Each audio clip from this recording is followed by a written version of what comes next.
دوسرا مینار ایوان عباسی کے کنارے پر واقع ہے اور یہ 1146 ہجری میں نادر شاہ کے حکم سے بنایا گیا۔ اس کی بلندی 35 میٹر ہے، سونے کی اینٹوں سے الماسی شکل میں تعمیر کیا گیا ہے۔ امام موسیٰ ابن الرضا کے حرم مطہر میں پاکیزگی کا خاص خیال رکھا جاتا ہے۔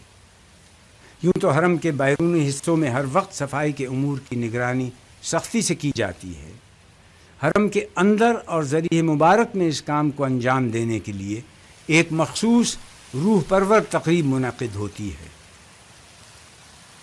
اس وقت حرم کے تمام دروازے بند کر دیے جاتے ہیں۔ اس تقریب کو غبار روبی کہا جاتا ہے۔ یہ تقریب قدیمی ہے۔ ایران کے رہبر معظم آیت اللہ سید علی خامنئی تہران سے تشریف لاتے ہیں اور غبار روبی کی اس رسم میں خود شامل ہوتے ہیں۔